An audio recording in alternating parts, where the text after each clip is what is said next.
In the vast corridors of the Alcazar of Madrid, during the summer of 1680, the heat was unbearable. The stifling warmth of the Castilian plateau seeped through every crevice of the old palace. But it was not just the heat that caused courtiers to discreetly cover their noses as Princess Margarita Teresa passed by. At 19 years old, the daughter of King Philip IV and niece of her own mother, Mariana of Austria, carried with her an intense and unpleasant odor that even the most skilled perfumers of the court had failed to mask. "Her Royal Highness is coming down the corridor," whispered one lady-in-waiting to another, and both hurriedly sprayed the air with rose and lavender water, to little avail. The stench emanating from the princess's body was unmistakable, a smell of rotten fish and dampness that seemed to rise from her very skin, another symptom of the degeneration afflicting her blood after generations of marriages between close relatives. Don Diego Velazquez de Silva, the court painter, observed the scene from a distance. He had portrayed the royal family for decades and was a silent witness to how, generation after generation, the Habsburgs' features became more pronounced and deformed. The prominent jaw, thick lips, aquiline nose, and, in recent years, those strange bodily odors that no court physician could explain.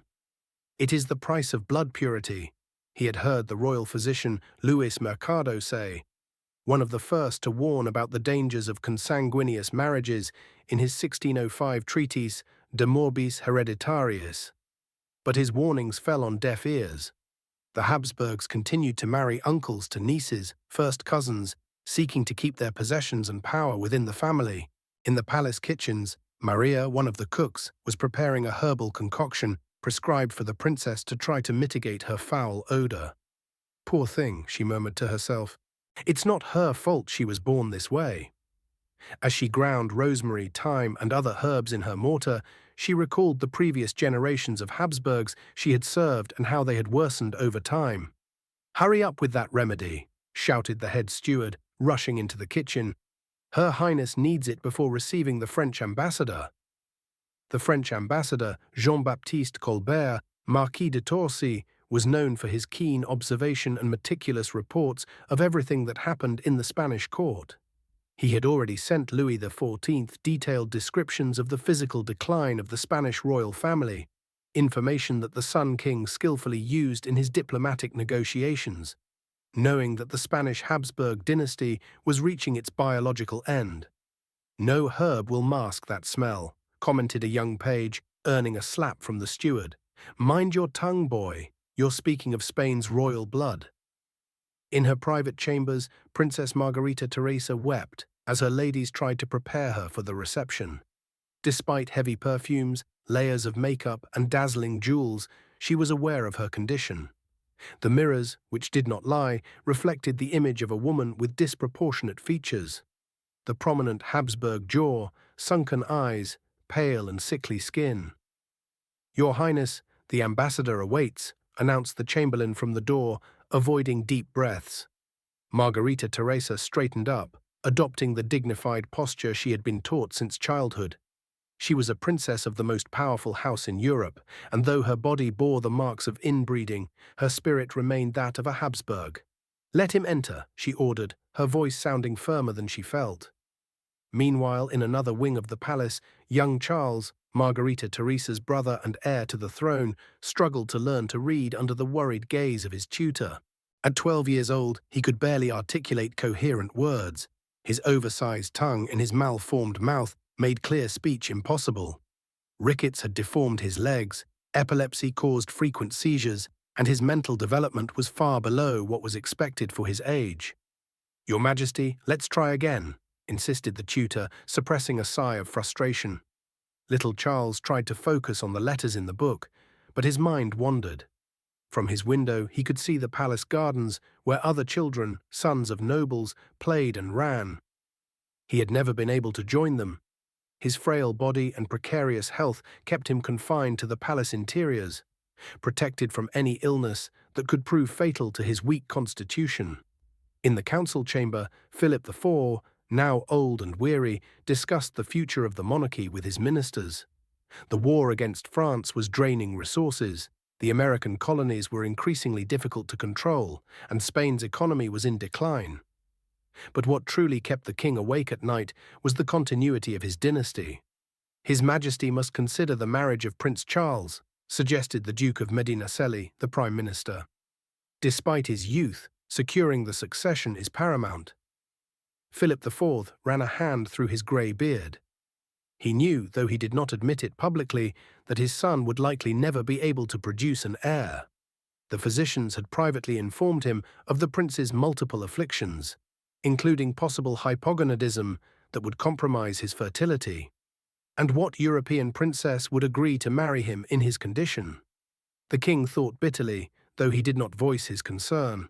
Instead, he nodded gravely. Consider the royal houses of France, Austria, and Portugal, present suitable candidates to the council. What the king did not say was that regardless of who was chosen, the goal would remain the same: to keep the blood pure, continuing the tradition of consanguineous marriages that had characterized the Habsburgs for centuries, the same tradition that now threatened to extinguish their line. As the meeting continued, a messenger rushed into the room, bowed before the king, and handed him a sealed message. Philip IV opened it with trembling fingers, and as he read its contents, his aged face paled further. "The reception with the French ambassador has been complicated," he announced in a broken voice. "Princess Margarita Teresa has fainted during the audience. The physicians are with her now." The councillors exchanged worried glances. It was not the first time the princess had suffered such episodes, and everyone knew her health was as fragile as her brother's. "Suspend the council," ordered the king, rising with difficulty. "I must go see my daughter." As Philip IV made his way to Margarita Teresa's chambers, his thoughts were grim. He himself had married his niece, Mariana of Austria, after his first wife's death.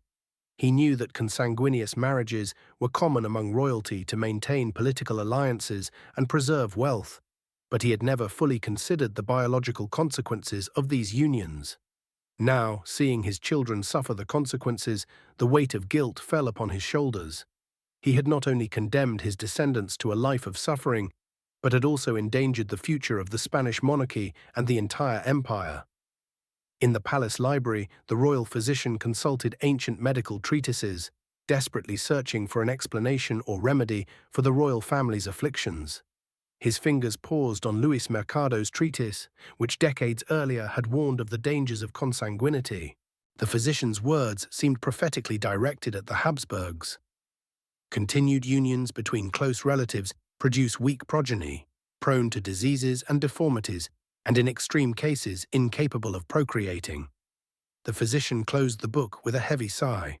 The science of his time offered no solutions to reverse the genetic damage accumulated over generations. All that remained was to treat the symptoms and pray, though in his heart he knew the true disease afflicting the royal family had no cure. It was the inevitable consequence of centuries of deliberate inbreeding. Outside, clouds gathered over Madrid, heralding a storm. In the corridors of the Alcazar, the peculiar odor of Princess Margarita Teresa lingered, a constant reminder of the corruption afflicting the Habsburg blood. A corruption that, like the approaching storm, threatened to sweep away the power of the most powerful dynasty Europe had ever known. The clock in the Alcazar's tower struck noon when the royal entourage entered the Cathedral of San Isidro. It was November 1679, and the entire Spanish court had gathered to witness the marriage of Charles II, now 18 years old and King of Spain since the age of 4, to Marie Louise of Orléans, niece of the powerful Sun King Louis XIV of France. The bride, a beautiful and vivacious 17-year-old, had arrived in Madrid just a week earlier, and it was already rumored that she had wept inconsolably upon first seeing her future husband. It was hardly surprising. Charles II, despite the efforts of his valets, presented an appearance that inspired more pity than respect. Extremely thin, with the characteristic Habsburg prominent jaw so pronounced that he could barely close his mouth or chew properly, and a general weakness that required him to lean on his servants to remain upright during the ceremony. Cardinal Portocarrero, who officiated the ceremony, tried to maintain the solemnity of the moment, but even he found himself pausing when the king, attempting to pronounce his vows, stammered almost incomprehensibly. His oversized tongue in his malformed mouth prevented clear articulation, and his voice sounded weak and high-pitched, unbecoming of an adult man. Among the attendees was Doña Elvira de Montoya, widow of the Duke of Alba and one of the most respected ladies of the court. At 70 years old, she had served 3 generations of Habsburgs and had witnessed their progressive physical deterioration. "Look at his hands," she whispered to her granddaughter, who accompanied her. "Notice how they tremble, even when holding the ring." The young girl discreetly observed the king. Indeed, Charles II's hands visibly shook, and not just from the nerves of the occasion. The monarch suffered frequent tremors that physicians attributed to his weak blood. "And do they think he'll be able to have children?" the girl asked in a barely audible whisper. Doña Elvira frowned at the indiscretion, but acknowledged that it was a question the entire court was asking. The continuity of the dynasty depended on the king's ability to produce an heir, and the prospects were not encouraging. "God will provide," she replied curtly, though inwardly she harbored serious doubts. In the front row, the Queen Mother, Mariana of Austria, watched the ceremony with an impassive expression. She had ruled Spain as regent during her son's minority and still exerted powerful influence over him. She herself was a product and promoter of the inbreeding that characterized the Habsburgs. Daughter of Emperor Ferdinand III of Spain, sister of Philip IV. She had married her uncle, Philip IV, thus becoming Queen of Spain and perpetuating the cycle of consanguinity. Mariana observed the young French bride with suspicion. Marie-Louise represented the influence of France, the traditional enemy of the Habsburgs, and the Queen Mother feared she might exert too much influence over her sickly son. As the ceremony continued, the imperial ambassador, Count of Harrach, took mental notes for his report to Vienna. The Austrian Habsburgs, the main branch of the family, followed the situation in Spain with concern.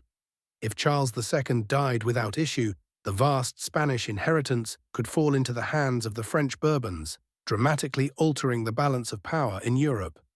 "The king can barely stand during the ceremony," he would later write in his dispatch.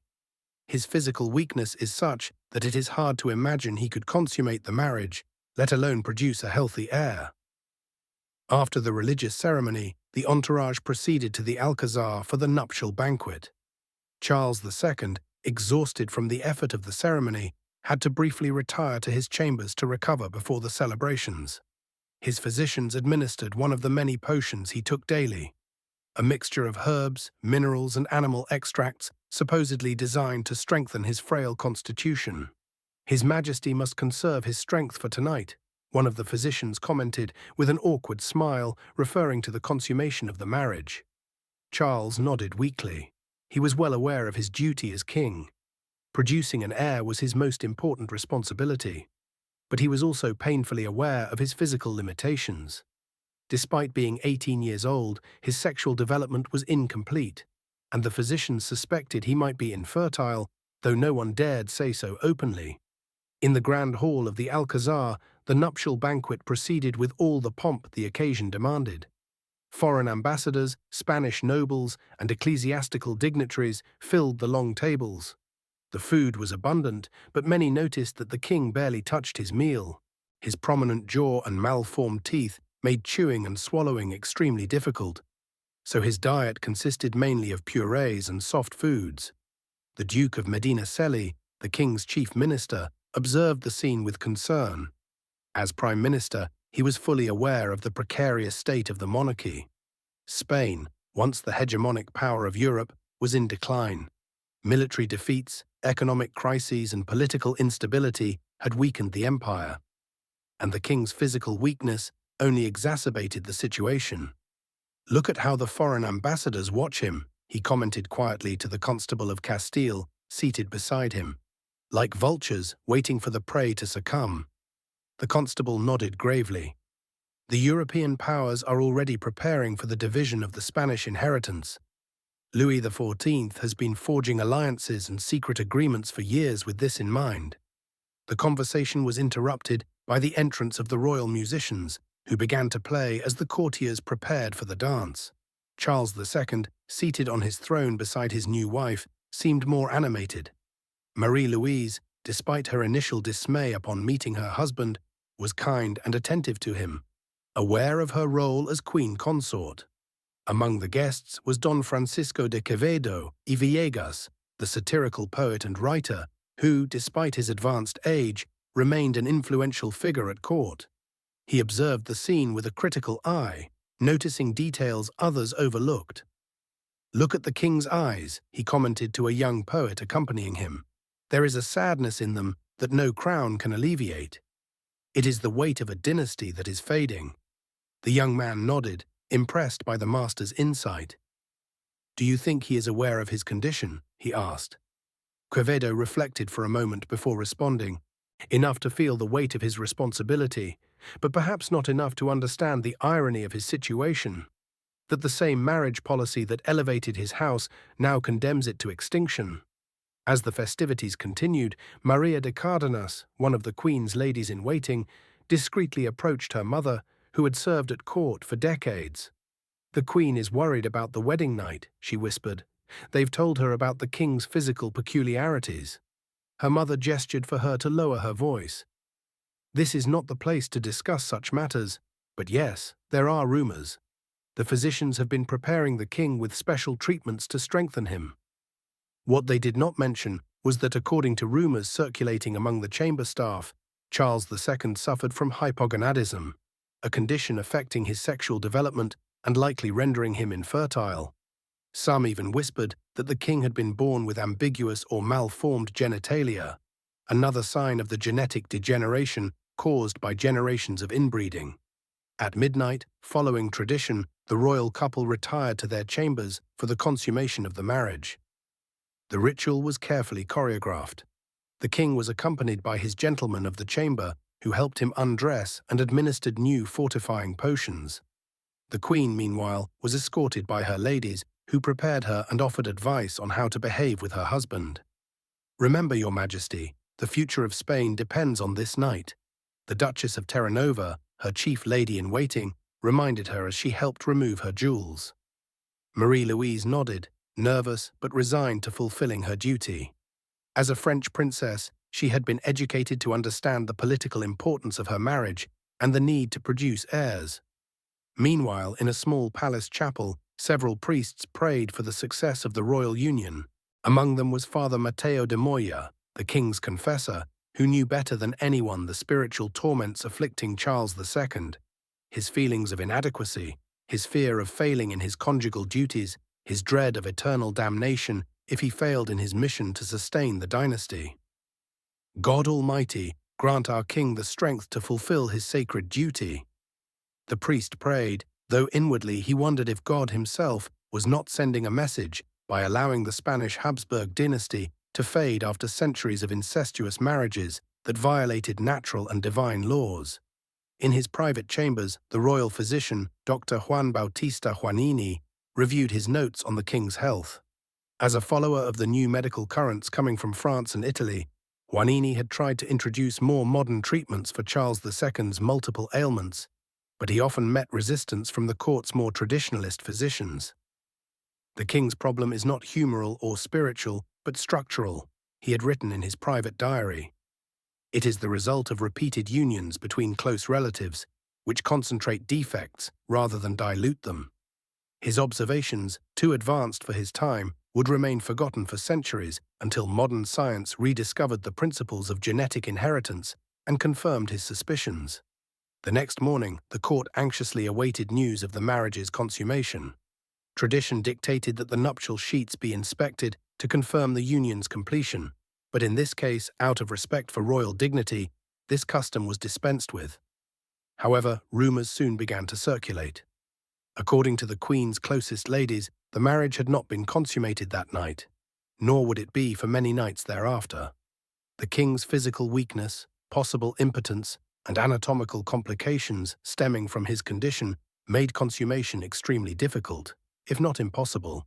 In the months that followed, the lack of an heir became the central topic of diplomatic discussions across Europe. The powers began positioning themselves for the inevitable succession conflict. While in Spain, physicians, priests, and courtiers made desperate efforts to cure the king of his apparent sterility. Foreign doctors were consulted, Exotic treatments were experimented with, and even practices bordering on superstition were employed. Bulls' blood baths, magical amulets, and even exorcisms to expel supposed demons, preventing the king from procreating.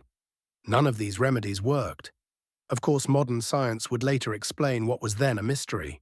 Charles II likely suffered from multiple genetic disorders resulting from inbreeding, including Klinefelter syndrome, or possibly a form of androgen insensitivity, conditions that cause infertility and ambiguous sexual characteristics. In the spring of 1689, after 10 years of childless marriage, Marie-Louise of Orléans died suddenly at age 26, possibly from undiagnosed appendicitis. Her death plunged the king into deep depression, but reasons of state allowed no prolonged mourning. Just a few months later, Charles II married again, this time to Maria Anna of Neuburg, a German princess chosen specifically for her family's proven fertility. Her mother had borne 23 children. However, this union too would prove barren. In the gardens of the Buen Retiro, far from the palace's bustle, the royal botanist José Quer y Martínez cultivated medicinal plants in hopes they might aid the king. As he worked, he reflected on a phenomenon he had observed in his plant experiments. When the same varieties were repeatedly crossbred, their descendants became weaker and less resistant to disease. It's as if nature itself rebels against inbreeding, he thought, unaware that he was intuiting principles that science would confirm centuries later. Nearby, seated on a stone bench, Charles II watched the birds flying freely in the garden. Despite his intellectual limitations, in moments of clarity, the king seemed aware of his place in history. The last of a dynasty that had dominated Europe for centuries, doomed by the very marriage policies that had contributed to its greatness. "Sometimes I dream of a son," he once confessed to his confessor, "a strong and healthy prince to rule after me, but I fear God does not will it so." The confessor did not know how to respond. How could he explain that it was not divine will, but the biological consequences of his family's generations of inbreeding that had sealed his fate? As the sun set over Madrid, casting long shadows over the palace gardens, Charles II, the last of the Spanish Habsburgs, returned to his chambers. His thin, stooped silhouette, outlined against the horizon, seemed to symbolize the twilight of a dynasty that had once shone brightly but was now fading, a victim of its own marriage practices. In the corridors of power, courtiers were already preparing for the inevitable war of succession that would follow the king's death without heirs. The Spanish Empire, on which the sun once never set, was preparing to enter a new era under a new dynasty. The final act of the tragedy of the Spanish Habsburgs was about to begin. On a cold November morning in 1700, the bells of all Madrid's churches tolled in mourning. Charles II, the last king of the House of Austria in Spain, had died the previous night at the age of 39. His body, marked by the deformities and illnesses that had plagued him throughout his life, lay in the royal chapel, prepared for the funeral rites. Dr. Juan de Cabriada, one of the physicians who had attended the monarch in his final days, observed the corpse with a grave expression. He had witnessed the king's suffering for years: epileptic seizures, chronic digestive problems, recurrent infections, and finally, the renal failure that ended his life. "Proceed with the autopsy," ordered the Marquis of Los Balbases, the late king's chief steward. "We must know the exact cause of death." Cabriada nodded and prepared to perform the procedure. Unusual for a monarch, but deemed necessary under the circumstances. What he discovered confirmed his darkest suspicions. The body had not a drop of blood. The heart was the size of a peppercorn, the lungs corroded, the intestines putrefied and gangrenous, a single testicle, black as coal, and the head full of water, he would later write in his report. These anomalies, incomprehensible to the medicine of the time, would centuries later be recognized as manifestations of multiple genetic disorders, a direct result of the extreme consanguinity of the Spanish Habsburgs. Meanwhile, in the halls of the Alcazar, Spain's grandees and foreign ambassadors gathered to hear the reading of the royal will. The tension was palpable. For decades, European powers had speculated about the Spanish succession, preparing for the moment when Charles II predictably died without direct heirs. The kingdom's chief notary broke the seal of the document, and began to read in a solemn voice. When he reached the main clause, a murmur of surprise rippled through the room. Charles II had named as his universal heir Philip of Anjou, grandson of Louis XIV of France and his sister Maria Theresa of Austria. "A Bourbon on the throne of Spain," exclaimed the imperial ambassador, Count of Harrach, under his breath, his face reflecting the shock and disappointment he felt. Austria, the main branch of the Habsburgs, had hoped the throne would fall to Archduke Charles, perpetuating the family's influence in Spain. "It was to be expected," replied the Duke of Medinaceli. "The king sought the best for Spain, and a Bourbon heir, backed by France, offers greater guarantees of keeping the empire intact than an Austrian Habsburg." What was not openly mentioned, but everyone knew, was that the decision also reflected a tacit acknowledgement of the biological failure of the Habsburgs. After centuries of consanguineous marriages, the dynasty had reached a genetic dead end, embodied in the pathetic figure of Charles II. A change of blood was not just a political necessity, but a biological one for the survival of the Spanish monarchy. In the streets of Madrid, news of the king's death spread quickly. To the common people, Charles II had been a distant and mysterious figure, more the subject of rumors than devotion.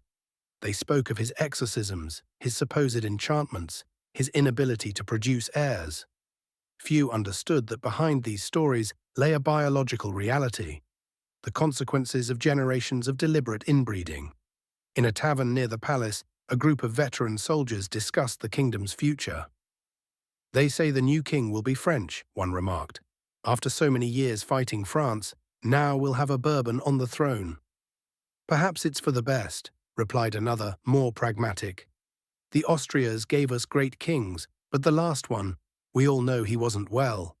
Maybe new blood is what Spain needs." That new blood was precisely what Dr. Francisco Ceballos, a physician and naturalist, had been studying in secret for years. Interested in inheritance patterns, he had observed how certain traits and diseases were passed down in noble families that practiced consanguineous marriages. In his private study, surrounded by books and manuscripts, Ceballos contemplated a diagram he had drawn, the genealogical tree of the Spanish Habsburgs, where he had carefully marked consanguineous marriages and associated diseases. The pattern was clear to his trained eyes. With each generation of inbreeding, health problems multiplied and worsened. If Charles II had had children, they would likely have been even sicker than he was, he reflected. The nature itself seemed to oppose the continuation of such a degenerate line. His observations, ahead of their time, anticipated discoveries that science would not formalize until centuries later. When Gregor Mendel established the laws of inheritance and modern genetics explained the mechanisms by which inbreeding increases the likelihood of recessive genetic disorders.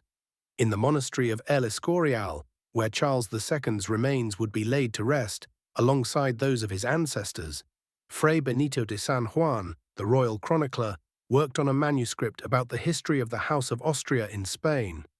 His pen paused when he reached the last monarch of the dynasty.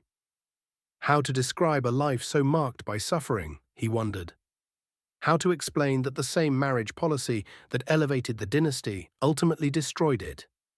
What the friar could not know was that centuries later, historians and geneticists would meticulously reconstruct the history of the Habsburgs, calculating their coefficient of consanguinity, a measure of the proportion of identical genes inherited from common ancestors, and correlating it with their documented physical characteristics and diseases.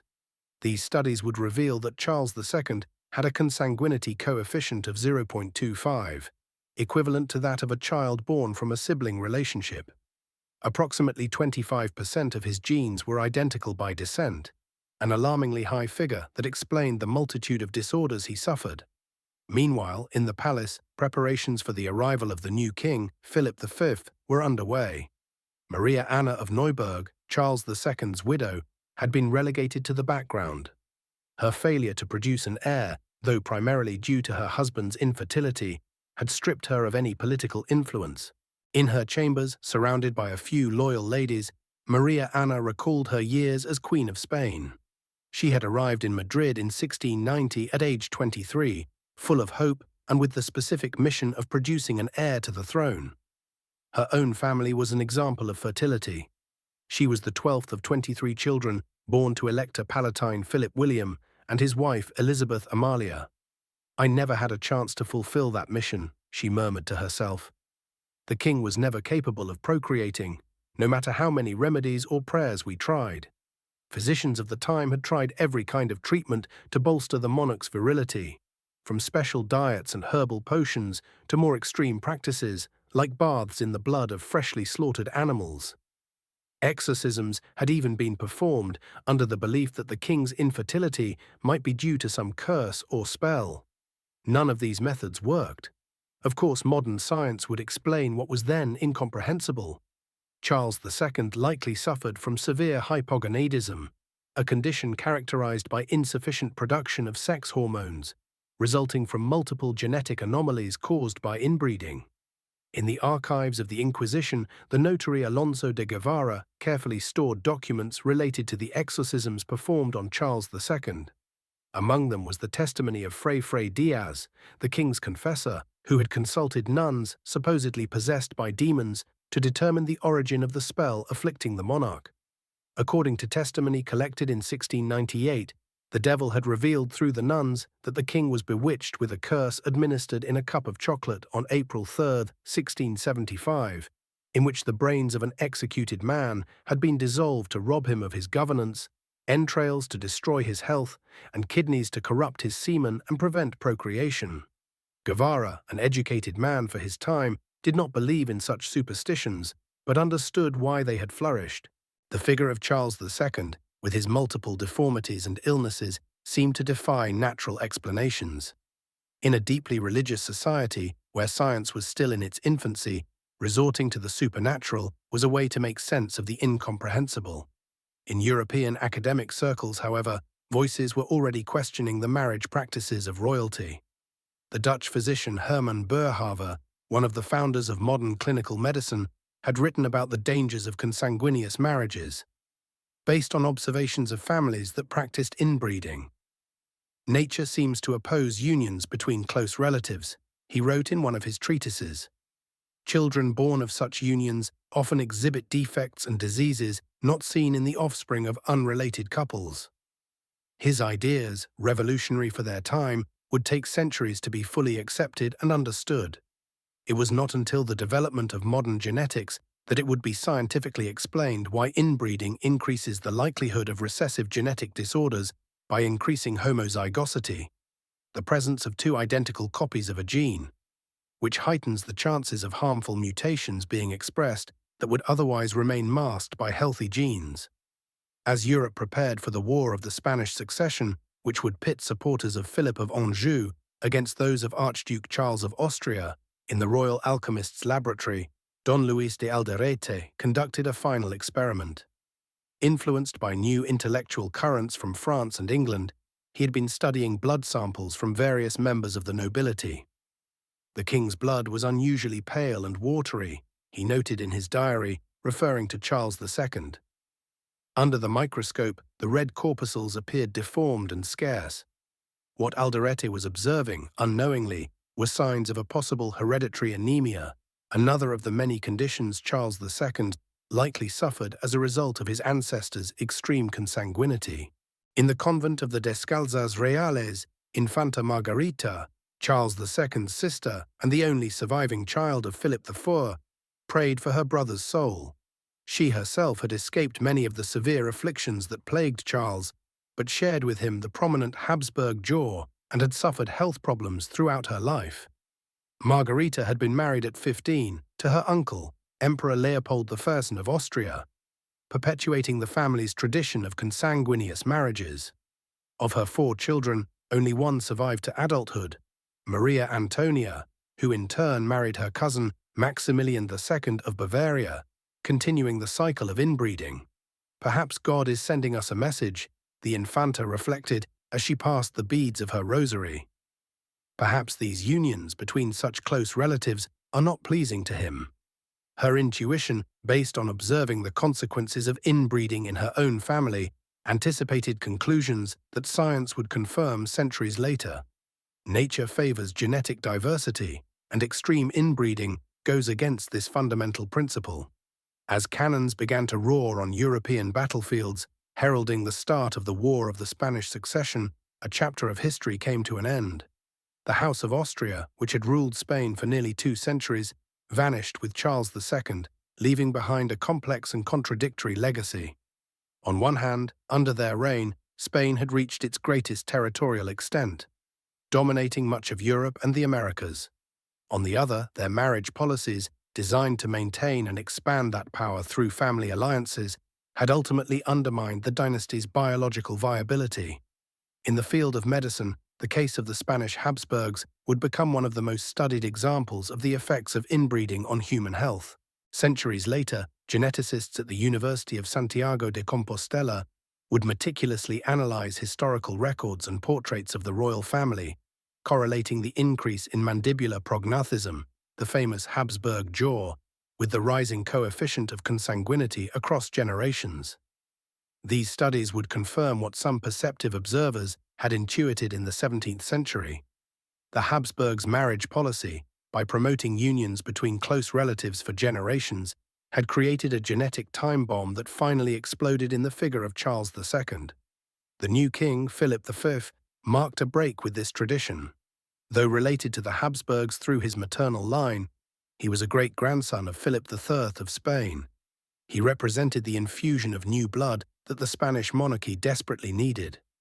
Under his reign and that of his descendants, the Spanish Bourbons would avoid the extreme consanguineous marriages that had characterized their predecessors. In a forgotten corner of the Escorial's library, Luis Mercado's 1605 treatise De Morbis Hereditariis lay covered in dust. In it, the Valencian physician had warned of the dangers of marriages between close relatives based on empirical observations that anticipated the principles of modern genetics. His warnings, ignored by the powerful of his time, would be validated by science centuries later. The case of the Spanish Habsburgs became a paradigmatic example of how extreme inbreeding can lead to the extinction of a family line, regardless of its political or economic power. The story of Charles II, the last of the Spanish Austrias, transcended its specific historical context to become a universal lesson about the laws of biology, which make no exceptions, not even for royal families. Nature, with its relentless logic, had put an end to a dynasty that, in its quest to preserve the purity of its blood, had ended up corrupting it irreparably. In the royal archives, the Habsburg family tree stood as a silent witness to this tragedy. An intricate diagram where the same individuals appeared repeatedly in different branches, creating a pattern of consanguinity that, from the perspective of modern genetics, amounted to a death sentence for the dynasty. The epitaph of Charles II, engraved on his tomb in the Escorial, remembered him as the last and most unfortunate of his line. Unknowingly, it perfectly summed up the tragedy of a man and a dynasty that had been victims of their own marriage practices, of an inbreeding policy that, in seeking to preserve power, had ended up destroying those who practiced it. As Madrid's bells continued to toll for the dead king, announcing the end of one era and the beginning of another, the lesson was written in the silent genes of an extinct dynasty. Nature cannot be defied indefinitely, and the price of ignoring its laws can be extinction. And so, with the death of Charles II, the bewitched, the last representative of a dynasty marked by extreme consanguinity, a chapter of Spanish and European history closed.